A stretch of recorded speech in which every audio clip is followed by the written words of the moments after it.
I want to tell you a story. Are you ready to listen? Once upon a time, there's this kid, right? 13 years old. And he has all the potential in the world, right? He has the potential to be someone great. Actually, God created him to be great, as he's a human being, right? With the unlimitless possibilities and potential to be anything he wants, right? He's actually a miracle, in fact. He's a miracle because it's 1 in a trillion to become a human being. And to be a human being, you have unlimitless possibilities and potential to be anything you want. Using virtues and character to build the things that you want to build and be the person you want to be and do the things that you want to do. So this little boy, right? He has all this potential. God made him to be this.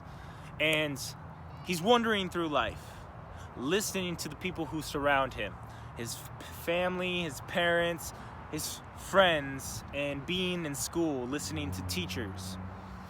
And through the process of this journey, he realizes that he isn't being the person who he could be, or who he wants to be. But he can't really quite see that. The vision isn't revealed to him yet. The facts, the knowledge isn't revealed to him yet because it's clouded by the blinders and limitations his friends, his family, and his teachers have put on him. But one day, he got sick of that shit. He got sick of it. Why? Because he went and asked this woman, not even a woman, a girl, he's 13. He asked her, would you like to go out with me? And she said, no. She said no. Courageously, he holds back his tears and he walks back. He's like, okay, cool. Then he hears later on, throughout the school, that she was telling her friends that the reason that she did not want to be with him was because he was too fat. He was chubby. Now, when the kid, learned and heard this, the kid struck a strain inside of him, an insecurity, because he knew he was chubby. He knew he was fat. He didn't need her to tell him that he was fat and that he wasn't good enough because he was overweight. He didn't need that. He already knew that inside. But in fact, that's really what he needed. Because from that pain, from that rejection, a spark of lightning, of inspiration hit his soul and ignited the flame, the fuel, to make it so he could go after what he truly wanted and really see his potential and see his limitations that he's been putting on himself and really just say, fuck that shit. I'm done with that.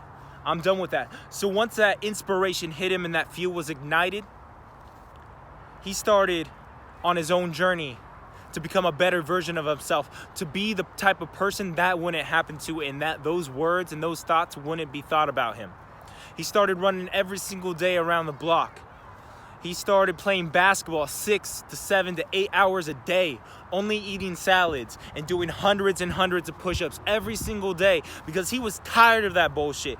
He was bullied from a young age. He was called fat, chubby for many, many years. But it took that one rejection from that girl he liked to really make it so he would go after a better version of himself. All right? He envisioned in his head what he wanted to look like because he was still 13, so he had a little bit of imagination, and he used that. He would picture himself running around the block, and one day that girl looking at him, seeing him with his six-pack, and changing her mind like, hey, is that kid that rejected and called fat and chubby? So this was the start of this kid's journey. And ever since that, he has beginning to see his vision, his potential. It's been revealed to him. And he realized a few different things. That with the virtue of self-discipline, of disciplining oneself to a certain action, to a certain vision, anything could be accomplished. Second, that through years and years of trials and failures and trying out different techniques and different things. That you gain wisdom through experience, through failures, through successes, through trial and error. You gain wisdom. And you can learn from other people's wisdoms and other people's successes and experiences. Thirdly, he learned that you have to do what you want to do and be who you want to be if it's true and it's the right thing to do. It has to be just. It has to have justice within it. Because if you do things that are unjust, it's bad karma and it'll always come back to bite you. Fourth, is that to go on the journey to become a better version of yourself and to change, to evolve, and to grow, you have to have courage to do it. Because you're stepping outside the frame of your reality to become a better version of yourself. And it's scary because you don't know what's on the other side. But the better version of yourself is on the other side of fear.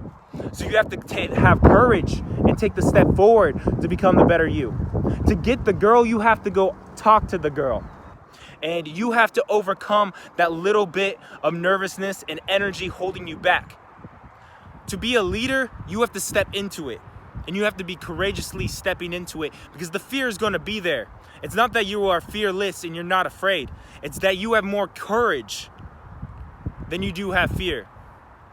And fifth, the fifth thing this kid realized is that you need inspiration. You need the lightning bolt, the spark, the fire, the fuel that's going to drive you to make it so you can accomplish what you want to accomplish. Now this is the story of this kid's journey.